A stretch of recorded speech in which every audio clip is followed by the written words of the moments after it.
I could only ever do one thing at all well, which was draw. Comic Sans gets a load of shit. It's a masterpiece. You know, it's just what you use it for. It's like, bam, you know, I think that's what a book cover should do. It should stop you in your tracks, but also you should complete the picture somehow. It's a big issue because it makes design look cheap, and when things look cheap, they feel shit. I like winning awards, man. I'm not that bashful. It's a great industry. Like, I'm obsessed with it.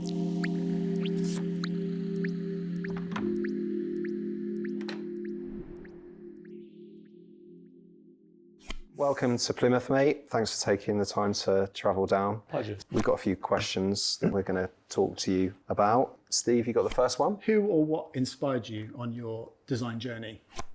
This is one of those things that you sort of haven't necessarily thought about too much up until now, but I was thinking about it again on the way here. Did a lot of heavy lifting on the way here. I think I grew up with two older brothers, and whether I sort of wanted to admit it to myself at the time or not, they were very influential, and mainly through their musical taste, I think. And obviously being older brothers, like they were just cooler than me. And, you know, I inherited a bit of, you know, within my year group at school, I could pretend I was a bit cooler than I was because I had their musical connections. You know, my eldest brother was really into rap, middle brother really into drum and bass, well, not initially, but like, and lots of film references and stuff. But the thing I was thinking about on the way here is that it was a time when lots of music and film, whether it was like, say, rap or, you know, Portishead came to mind, you know, Tarantino films, everything was like a bit of a cultural mashup. Like everything was being sort of smashed together, like old references, new references. And I think that's definitely left a kind of like some sort of legacy, you know. Thinking about it, I am reaching a bit here, like, but I feel, you know, it's this sort of time of mashups, of taking old and smashing it into new, and I think that's definitely some sort of space that I feel that I'm in as well. You know, nicking ideas from basically. Borrowing. And what was your first entry point into the kind of the world of book design and book publishing? What was the initial thing which kind of sparked that interest? I think it was the thing. You know, like I could only ever do one thing at all well, which was draw, and so it was a sort of very easy through line throughout my whole education to sort of follow that. Really, there was no other distraction or sense that I'd go and do anything else. I must have been a footballer, but I knew I was quite shit quite early on. You know, I think it was sort of the first point when I realised there's an age when you think, oh, I might need to actually have a career that pays me. Yeah. So I can eat and wear shoes, and it was like book design spoke to me in a particular way because of its rhythm. I'm a very slow worker. I've always been very self-conscious of it. I really like having time to pore over details and make sure I'm happy with things, or to feel like I've developed it for enough time to be able to hand it over and not have any kind of regret, you know. Yeah. And I think book design really spoke to me in a way that you could have that time. It was okay to care. It was okay to pore over the minutiae of it. You know, I think that was why it particularly spoke to me. You know, I was an avid reader. My mum's a huge reader, and she sort of dragged me into that. So there was obviously a love of literature, but also in a design sense, it absolutely like had the right speed. You know, for me. You mentioned the kind of culture as you growing up. We live in a very different culture now. So. Like what inspires you now? Because there's almost so much inspiration now that it's hard to kind of narrow it down in one thing. You know, culture's changed, and how we consume culture has changed. Yeah, it changes daily, doesn't it? I think it's just part of being sort of vaguely creative. Is you've got to keep up to speed with things, haven't you? And my particular area of focus is always letter based and type based, and so it's very easy for me to sort of have my antenna out and look for those new moves, you know. So that's really what I'm getting most jazzed by, and very lucky. You know, it's like never been a better time to sort of like use type.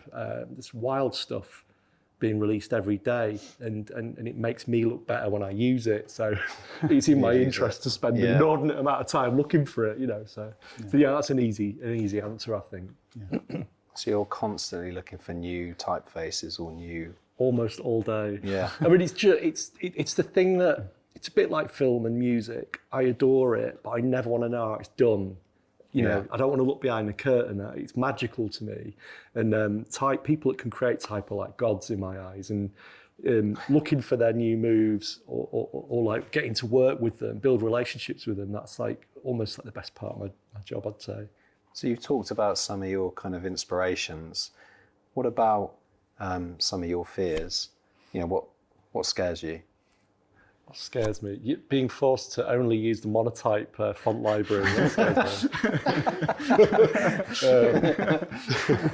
me. I don't know, like, I do worry a lot thinking about it, about like fees. Like some designers like those constraints, right? So some designers might like a certain, like a very limited amount of typefaces to kind of work with. Yeah, no, and I'm all for limitations. You know, I do feel like something very interesting happens when you box yourself in, because you've got something to kick against. You know, and something very different happens to your creative brain. Then I think.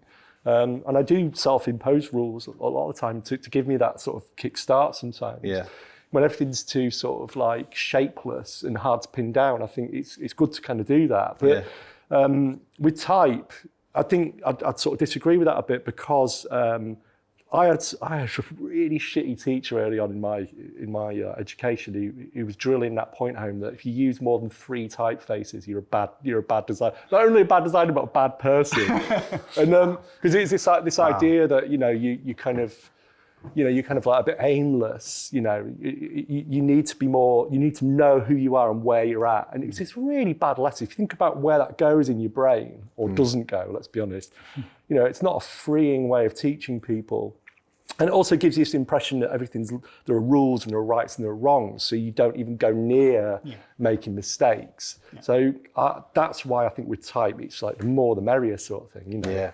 I feel like every typeface is useful for something. Comic Sans gets a load of shit. It's a masterpiece. It's just what you use it for. There'll be a right context for it somewhere. Yeah, and it's I just think that's how you teach. You don't do what happened to me. I'm an embodiment of that kind of terrible education. So there's kind of like so there's limitations and rules. Do you walk the line with the rules sometimes? Obviously, I mean there are constraints with book cover design, right? There's the size, for example. Do you does that ever scare you, or perhaps like if someone asks you not to do a book cover and you're doing something else, is that scary? Well, I'm a rule follower. I'll say this. Like I'm one of the least kind of dynamic and kind of expressive or like kind of lawless book design you'll find. I'm the kind of one at the other end of the spectrum. Do you find comfort in that, in the rules? Is like. Yeah, you see, I think that's something. Like I used to work at Penguin, and there were 2 divisions. One was Penguin General. They were like really cool, like firebrands. They would never use the Penguin logo in the way it was intended. No. It had to be breathing fire or like wielding a knife. And I was on the other side where I was like, guys, just calm down. I was just trying to like kind of rein it back in.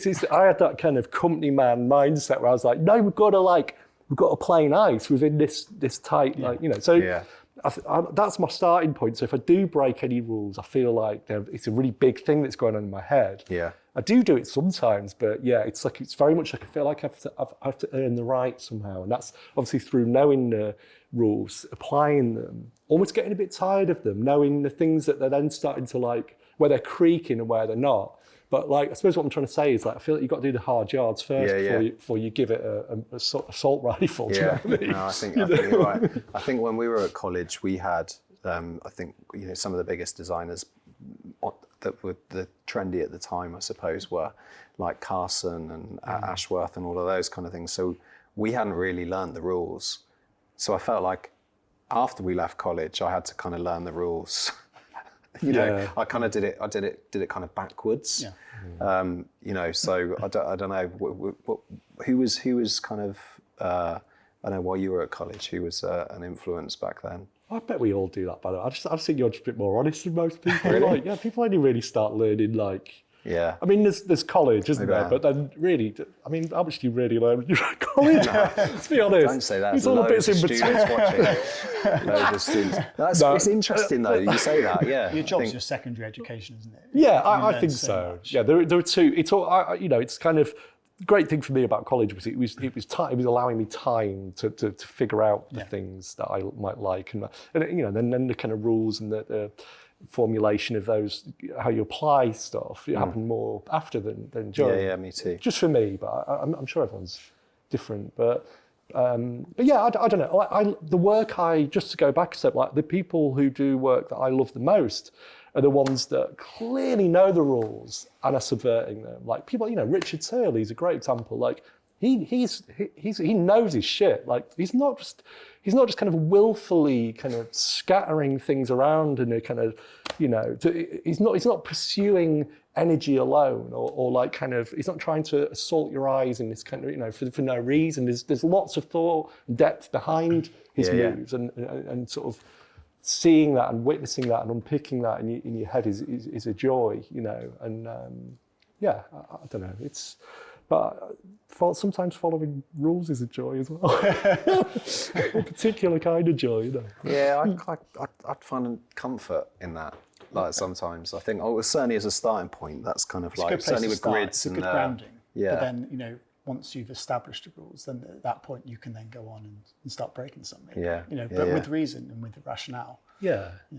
It's also lovely about what we do. Like we've chosen a space to work in where context is everything, isn't it? Yeah. Like in many ways, the sort of like the firebrand thing, part of your brain. It's you're just reacting to something that's gone before. You might have had 6 months of just working on one particular job, and it was starving you of one particular nutrient, and that's the thing that you then want to, of course, go and pursue the most. So I think there's always this sort of relativity with design, which is great. It's like if you do 10 book covers that are quite polite and then one of them isn't, then that to me is an exciting kind of mix. It's a balance. If they're all like, misbehaving, how much do you really feel that?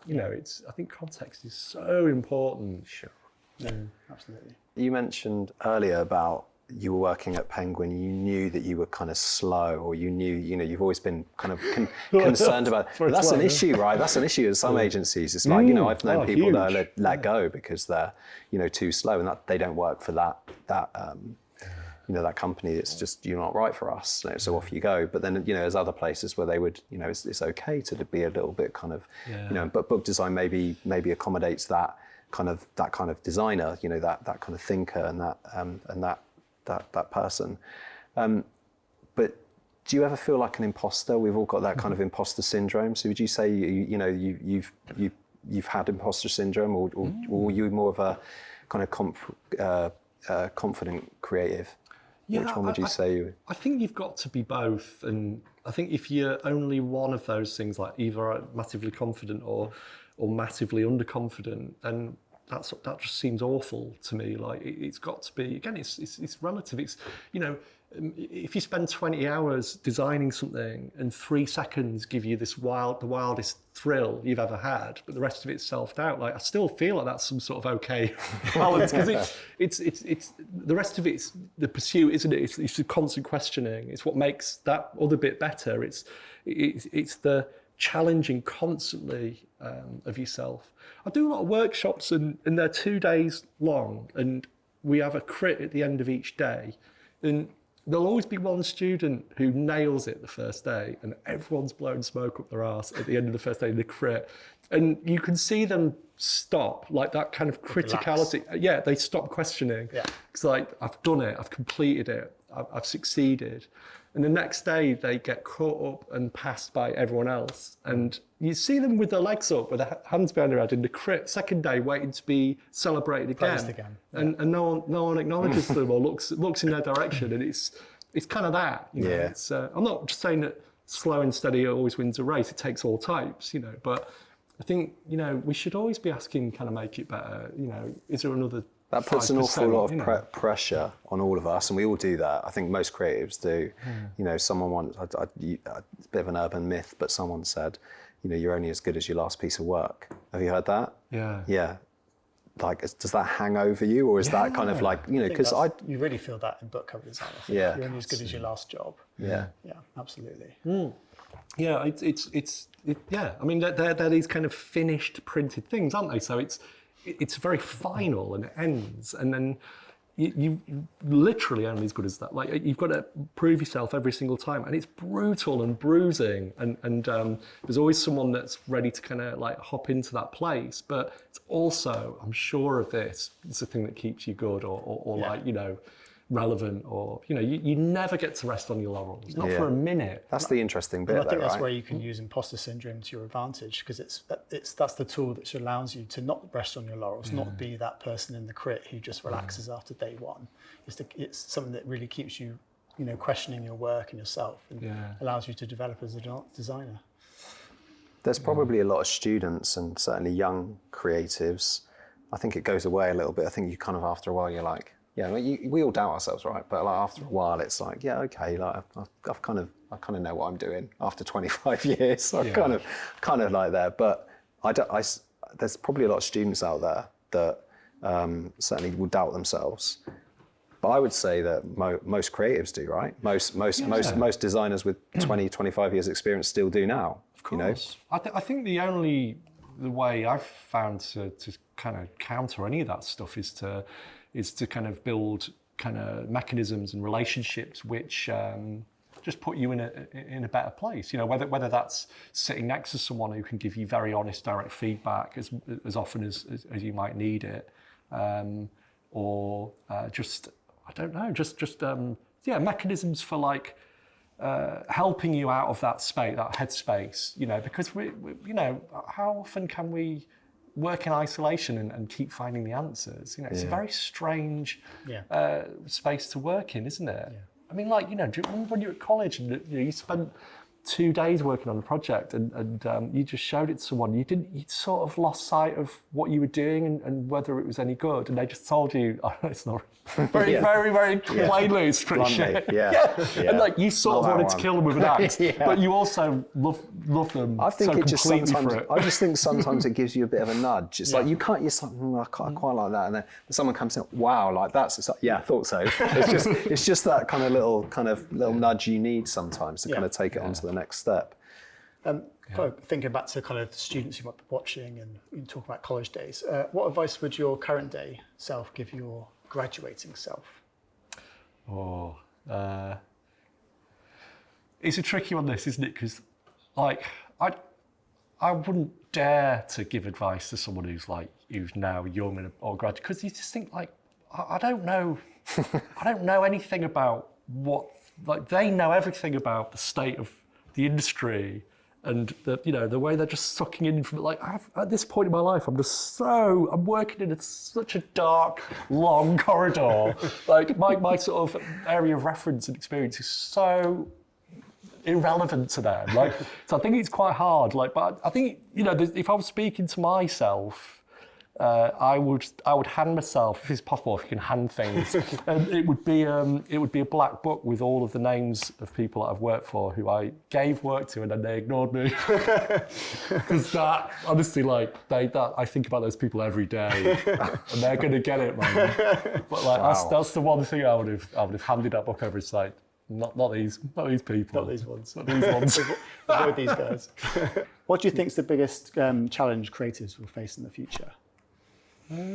I keep coming back to money, and I don't want to sort of seem crass or anything, but like I think because publishing can be seen as a bit of a hobbyist industry sometimes, and that can really work against it. I think there's a sort of, it's also integrity rich, so there's this never-ending sort of line of people that want to get into it for good reason. It's a great industry. Like, I'm obsessed with it. Hope I can always work in it, but it does often mean that rates are low. People will sort of charge almost whatever to get a foothold. Yeah. But of course, once you establish that amount of money, it's very, very difficult to sort of like, make it go back up again.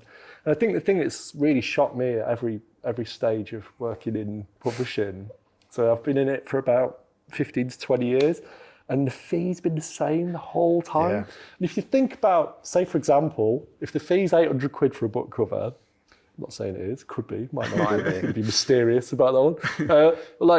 And it was 20 years ago, and you think, okay, that means in 2043 it's going to be 800 quid. Like a packet of crisps will probably be 800 quid by then. But the sad thing about that is, certainly with books, is that back in 15 years ago, all that they were using was the front cover, spine, back, and a pack shot. Yeah. And now that artwork's torn up and it's used everywhere. It's animated, it's on social media, it's on the websites, it's taken.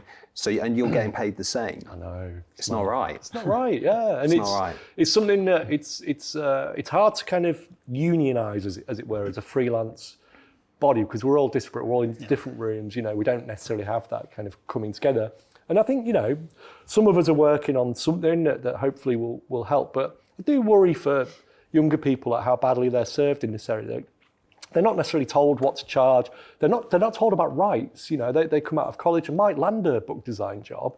They're not told that like you could charge more, you know, for certain retention of rights. You know, like careers have been built on selling the same piece of work over and over, and like if you don't know that sort of stuff, you're going to sign away everything, aren't you? And so I don't mean to sort of like get into the weeds about money or anything, but I just feel like it's a big issue because it makes design look cheap. And when things look cheap, they feel shit. And it's, you know, there are a lot of clients out there that would happily pay more money.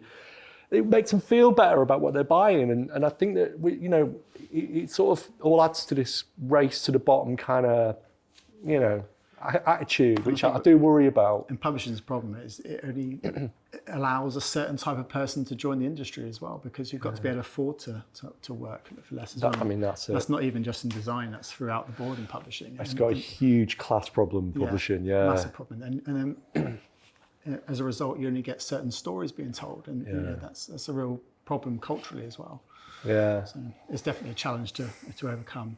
Yeah. So that's the biggie, you know. And but like I say, you know, try and do something about it. It's all we can do. I mean, obviously, we don't want to upset people. We don't want to lose work potentially. But it's got to be something in the middle. Do you think there'd be? I mean, you generally get what, like a flat rate? Let's say it's £800, for example. For some of the books, I mean, they sell, you know, because of the package, like thousands and thousands. Do you think there could be like, we've talked about this before, and I can't remember if you agreed or disagreed, or how we can work out how we would do it. I wouldn't serve so well on a commission basis. So it's only because one of my books sold really well, and I wish I'd done a commission-based fee. But yeah, so I just wonder if you know, if there was a percentage that also went on top of that flat fee. You know, I'm talking a small percentage. So if it did do well, there is a, you know, there's a bonus. There's a bonus for the designer. I reckon that's the only. I'm going to change my mind and contradict myself here. That's the only bit of advice I could give, like a younger designer, is if someone comes to you and says, "Can you do this for nothing?" and they will, like, you should come back and say, it's fine that you haven't got anything, but just give me a royalty. So if it sells, just give me 1% royalty or 2%. If it sells, we all win. We all make merry. If it doesn't sell, you don't have to pay me anything. And you watch what happens. And if they say no to that, it's such a clear indicator that you should have never worked with them anyway. Like, it's such a brilliant test. Yeah. And if they say yes, you know, you might just work that extra bit harder then. You feel invested then. Yeah, you're totally invested, and you trust them instantly. Yeah. It's just like a really lovely goodwill moment. It's like, yeah, let's all get in bed together, you know. And I think it's because I wish I'd been told that. They value what you do, and that's why they're gonna. That's the thing. It's about valuing your talent and design. Yeah. But yeah. So yeah, that's the only bit of advice. but no, I think it's worth, you know, it's worth a try. I think, you know, no situation. You know, would you ever work for free? Well, like, it goes back to that. Like, it depends who they are and how they speak to you. Like, you know, I think everyone could potentially get someone to work for free if they can sell it well enough. So we've all done it, right? Yeah. At some point in our career, if you can make it work for you, I think, you know. But if with hindsight, has that ever worked? When I look back, so have I got more business out of that? Was that really worth doing? Was that more often than not? No. I wish I hadn't done it, and I wish, you know, I think I've been disappointed afterwards with hindsight. I think you've got to ask yourself a really clear question of, am I going to get anything out of this process? Yeah. And if you're not, your time might be better spent creating a passion project or Yeah. side project where you could kind of learn to develop and add more kind of strength to your portfolio through that way. But I think you've got to get something out of it. Yeah, if you're not being exactly. paid. And there's so many ways to get paid. Like, if they don't agree to a royalty or they don't agree to any kind of financial package, like maybe they sell some, maybe they produce jam. I don't know. It's like, pay me jam. I mean, it's working. I'd never say never, as in like don't work for nothing, because there are certain situations where it's the only way it can happen. And sometimes I've worked, I've just really liked someone and what they're about. And it's like, yeah, I'll do that for nothing. Yeah. Sometimes in those situations, charging even 50 quid could be because once people pay for something, even if it's £7, they're like, oh no, I've got an opinion. But when it's free, like sometimes that can be the most freeing situation. Like, oh, well, okay, I can't ask him to do anything, Fair point. So, but like it goes back to what you said, it works for you then because you've got creative freedom, We talked about cost and how the challenges in the future. What about tech? How do you think, for example, AI and stuff like that will change? Let's talk about, say, book cover design. Well, we're still finding out, aren't we? Yeah. It's, it feels like it's so new that none of us, it's that kind of moment when everyone's kind of running around screaming but also it's wildly exciting. And I guess, things will calm down and settle, and then people will start talking about rights and, ownership. And then we need to go through all those conversations. And who knows where it will settle. It's interesting that a lot of tech heads are actually pretty scared as well about the way this is going to kind of run away with itself. Yeah. So, I don't know, it's just like it's wild news, isn't it? But I'm not sure whether to be scared of or just embrace. You did a little test, didn't you? I feel a bit scared. Yeah. Tell them about your test. Yeah, I did a book cover recently that was about AI. Oh yeah. And I thought it was a bit meta, but I thought, can I get AI to design this book cover? So kind of a combination of ChatGPT and Midjourney. Mm-hmm. I literally just gave it the title and the subtitle, and it created something. I just thought that was quite interesting. How quick did it do it? About 30 seconds. Yeah. But yeah. How good was it? No, it was terrible. It didn't get picked. But it was quick. But this is the start of it, right? So yeah, it's the Wild West, isn't it, at the moment? Yeah. I think what you just said is key to it. Was it interesting? Like I've seen a sort of AI generated album cover. Yeah. It was like maybe I think it was the first, and it's like that's really interesting. Yeah. And then when you saw the second, it's like that's loads less interesting. Yeah. And I think we get tired of concepts. Like it's so wild and new, but like how long can that really be the case? Like how many moves can designers make with it? Like how many sort of strange applications can we dream up? Like you might find it might not have the legs we all think it has. It might get left behind quite quickly in the form of like the way it's creating images right now. Obviously, like it's got a much bigger future than just that. But yeah, I don't know. Like we get bored fast. Like I taught myself yesterday how to do inflated type. Right, I'd never done it the day before. I didn't know how to do it. If you'd have shown me the day before, I'd have gone, wow! That was in Illustrator. Yeah. And then by the end of yesterday, I was like, it's all right. And already, you've already ruined the trend. That's it, it's gone. But it's like, that's what we do. We're awful. We get bored so fast, and like, that's what it's up against, I think. It's got to keep charming us. Yeah, it's got to keep entertaining us. You were talking about the process being the reason why you do it. You enjoy that creative process. But what about the most rewarding project or book cover that you've ever been involved in? Can you talk to us about that? Well, it's that thing.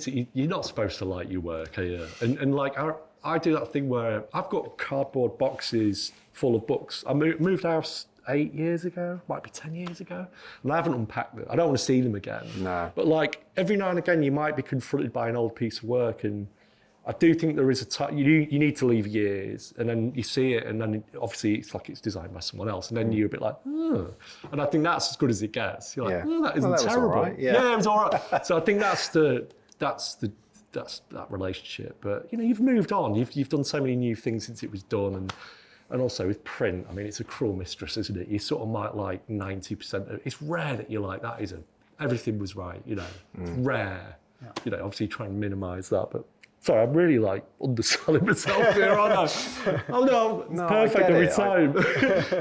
But I think there was one thinking about that question is like, Well, there's an obvious one, isn't there? Because I know that you don't want to talk about this much, but you got voted the best. No, don't talk about that, guys.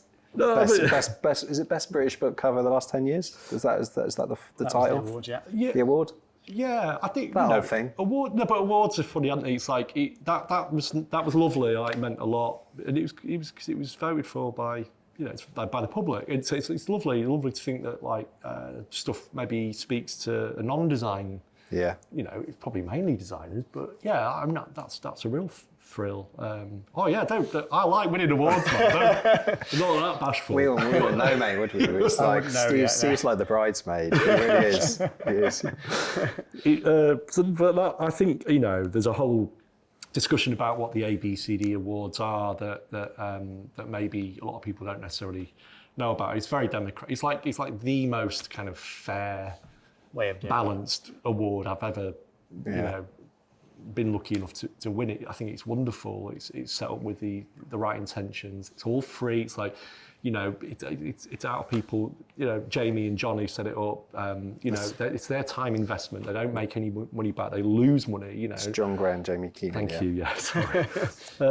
and it's so that's all bound up in how you feel about winning. It's a really like good that. vibe at those events as well, and it's a really nice, fantastic. Absolutely, yeah. And it's pulled the community together, book design community. If you think about the fact that we're all technically rivals, like we're competing, like we don't half get on, don't we? Do you know what I mean? Like that, you see it played out in that room, and that they've helped cultivate that. Absolutely. I think we all know now that we're doing the same job, but our skill sets, like I said earlier, they're kind of like, we're all known for very different things. So there's such a wide skill set in the room. There's lots of people who can do such amazing different things. Yeah. So there's very little treading on feet, and it means that everyone kind of gets on well in the atmosphere. I mean, it's also quite intimidating in terms of like, you're jammed in, aren't you? It's packed. It's in a basement in Hoxton Square.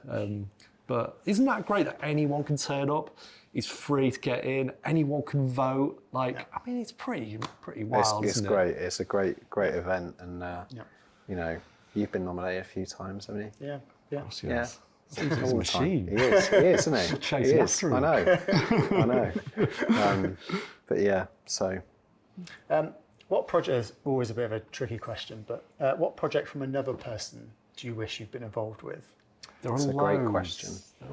Loads. I mean, obviously with book covers as well, you'll just see every day almost. I'll see something. I'm like, go on, and I've got to go and try and find a copy and buy it, and that's where a lot of my money tends to go. But right now, as we sort of speak, I'm thinking a Tony Palladino cover for the Dead Beat. Which is a Robert Bloch book. And he did Psycho. So Tony Palladino did the cover for Psycho and this book with Dead Beat. I'd argue that Dead Beat's even better than Psycho, and that's a banger. But I wish I was just vaguely near those two when they happened. And the Dead Beat's got these enlarged piano keys on the cover. Very simple graphic visual language. Just kind of white with thin hairlines. And it's got like a sort of bloody fingerprint on one of the notes. So you just imagine this person that's just slumped down, dead, played this last note, and it's all achieved with such simple means. And that takes my breath away, that sort of stuff. And it just feels utterly original. And yeah, I don't know. They're the moments that I'm always kind of looking for. You just see something, it's like, bam, I think that's what a book cover should do. It should stop you in your tracks, but also you should complete the picture somehow. It goes back to that thing of what to show and what not to show on a book cover, and it's that what you were describing there. It's enticing you in because you're imagining what's beyond the cover. And that's it's an amazing trick. And then you built a relationship with your audience. It's that simple. We often forget that, don't we? Yeah. Can you both answer that question? Not to destroy the concept too much here. Probably one of yours, to be fair. God. Yeah, Well, no, I think anything probably- by yeah, the- Keenan, John Gray, and you. Probably the Keenan Industries, yeah. the Great Ideas series was obviously epic, but that along with the 1984 cover, I think what I like about both of those, obviously one's just one book, one's a series, but what I like about both of those covers and series is that not only is it doing something in a kind of an original way, but they both kind of hark back to the Penguin brand as well. And I've heard you talk about before about a lot of those Great Idea covers where, when you started doing the covers, you were obviously been visiting the archive, and you could see that there was this rich heritage and the Penguin brand. You were reinvigorating it almost. And I love how both the Great Idea series and the 1984 cover, kind of really gave that kind of strong nod to the Penguin brand, but in an original and fresh way. So yeah, Thanks, man. Yeah. one of those two. Sorry, I feel like I really forced you into that, mate. You two. Cut that bit out. And you're going to say a Steve Laird book. No. Yeah. Come on, James. You're Oh okay. man, how about you've really thought about that last question? Think about all the time. Jesus. I don't know. I guess. I've always loved what Corelli Bickford Smith did for those Penguin books, and we were just talking about it the other day, weren't we? And the fact that they still now are just a beautiful thing, and they're still, how many years ago was that? What They're going to be 15? they're timeless, aren't they? I mean, they're going to be timeless. And for someone to have, done a series of books like that, to have fit, I really like. I think they're beautiful as a package, because quite often I look at a book cover as it's almost like a bit of packaging, right? It's not a flat just you piece can of call flat it graphic. that. I feel like you've got the spine, and it's always felt to me like a package. And Yeah. I just think those books are, quite timeless and beautiful. Yeah, and they've definitely encouraged people to buy more, don't they? They're like, Yeah. They do a good job. Obviously the Great Ideas ones as well. I think that really. I'm not just saying that because you'll hear it. They did. They did. But I think Steve said it all. So, but no, But I think the colours that Corelli's chosen, and just the cloth bound book with the foils, and I think that they're really nice. Yeah, they're beautiful. So what we do is get someone to ask from the previous why you're laughing. I'm laughing because I've not quite thought about this. Yeah, go on. Sorry. So we asked someone. So our previous speaker, which was Jim Sutherland, to ask a question for the next speaker, which is you. And his question is, where do you look for joy in your work?